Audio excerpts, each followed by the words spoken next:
In this video, we're going to be talking about angle pairs, and when we talk about these angle pairs, we're going to go through the definitions first, and then we've just got 3 examples to show. So make sure you write the definitions. I would draw some pictures to go with them if you're not sure about them, and then if you have any questions, let me know in class. The first one we're going to talk about are supplementary angles. Those are angles that add up to 180 degrees. Now the thing about supplementary angles is that they could be connected. For example, could look like this. Angle 1 and angle 2 would be considered supplementary angles. So we could write that angle 1 plus angle 2 would equal 180, but they don't have to be connected, so keep that in mind. I could have angle 3 over here, and then I could have angle 4 over here, and as long as their angle measures total 180, they'd be considered supplementary. Okay, so just keep that in mind, and it can be more than one angle. You could have 3 angles that would be supplementary. Is of the time it'll be 2, but you could have any number of angles that are going to add up to 180 degrees. Okay. The second vocab word is complementary angles, and those are going to be angles that add up to 90 degrees. So same concept. We've got multiple angles that together are going to form a right angle. So here's angle 2 and here's angle 3. Now the most important thing you're going to notice here is that you have to have some kind of marking. To mark a right angle, we use a box. That's how I know that it's going to total total 90 degrees. Vertical angles, these are a very unique set of pairs. They are opposite angles, so they're going to be facing different directions that are made up by 2 intersecting lines. So if I draw a picture of some vertical angles, it would look like this. So there's 2 lines, and this angle 1 and this angle 2 would be considered vertical angles. Notice that angle 1 points to the right, whereas angle 2 points to the left. So those are going to be vertical angles, and the one unique thing about vertical angles is that they are always congruent. They're always going to have the same measure. That's going to be very helpful when you're setting up equations. So angle 1's measure is going to be equal to angle 2's measure. And also notice the only thing they have in common is the vertex. That's the only place that they are going to touch. Their sides are going to be completely different sides.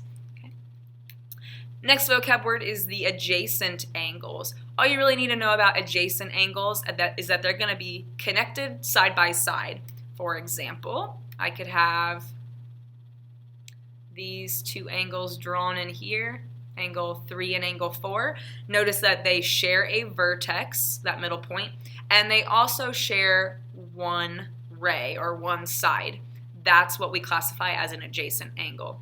They don't have to total up to any unique number. They just have to share a vertex and share a side, and then you'd be done. The last one is the linear pair. Now a linear pair is a combination of some of this vocab. You need to know that linear pairs have to be adjacent, and they also have to be supplementary. So that picture that I drew at the beginning would be an example of a linear pair. Notice that this angle 5 and this angle 7, that they share a vertex and they share a side. Okay, so that makes them adjacent. And then together, this angle measure and this angle measure would add up to 180 degrees, and that would make it supplementary. Okay, so it has to satisfy both of those constraints in order to be considered a linear pair. If you have any questions about those 5 definitions, make sure you let me know, because you're going to see those all semester, so you want to be very comfortable with what they look like and what their special properties are. Now we're going to use these examples to practice. We've got 3 examples to go through. The first 2 are just identifying what they look like in a picture. So if you look at number 1, it says name a pair of adjacent angles. Remember that we said adjacent has to share a vertex and a side. So we just want to look at 2 angles that share the middle point and then share an edge. And there are more than one pair of adjacent angles here, so I'm just going to identify one of them. Maybe I identify angle YVZ. That's this angle here. Angle YVZ. And I want to get an angle that's going to share that vertex and share a side. So I'm going to go ahead and say, let's share this side, which means that my other angle that I'm going to name would be XVZ. v, y. Because notice v is in common and they share that edge I scribbled on. So angle x, v, y, and I'd be done. And also keep in mind that it's a pair, which means you have to have two angles written. All right, so whenever we're talking about relationships, we're usually going to be talking about two sets of angles. The other ones I want you to identify would be the vertical angles. Now this one's more specific because remember, they have to be congruent measures and they have to only share one point. And the easiest way to identify those is to look for some straight lines. So notice I've got a straight line here and I've got a straight line here. So that means my vertical angles would be here and here. So I'm going to name these two angles. I'll mark one in green. Y, V, Z. So there's one. Angle Y, V, Z. And then the other angle is going to be the one opposite of it. So W, V, U. And then you're done. So notice these go across from each other and the only point they have in common is that point in the middle. When you name vertical angles, you always still have to name them just like you do any other angle. You don't want to name the lines. Okay, that's not the part of the problem. It's just how we look for them. And the last example is using those relationships to solve. So notice here we've got two things we're going to solve for, x and y, and we're going to use some of these properties from our new vocab words in order to set up some of the equations.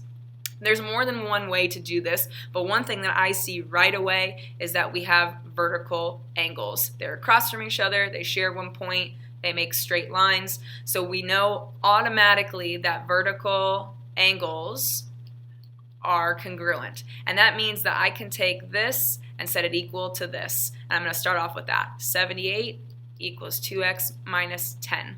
Vertical angles are always easy to start working with first. And if I solve this, I can add 10 to the other side. It gives us 88 equals 2x.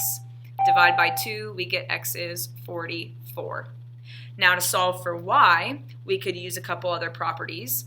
Notice that 78 and this y equation, they are linear because they form a straight line and they are adjacent, which means that they have to add up to 180 degrees. So my second equation I could use would be 78 plus the 3y plus 30 is equal to 180 degrees. And now I could go ahead and start solving by combining like terms.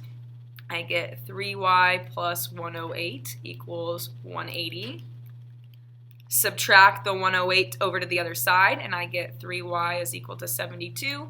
And then divide by 3, you get that y is 24, or 20, just 24, not degrees. And we're done. So if you have any questions about how to use the picture to set up your examples or your equations, let me know. Not every picture is going to look like this. Sometimes you might use one equation, sometimes you might use 2 or 3. It's just going to depend on what information you're giving. But make sure you know the vocab, make sure you've got those pictures and definitions down solid, and if you need me to go through some more examples, let me know in class. Thanks for listening.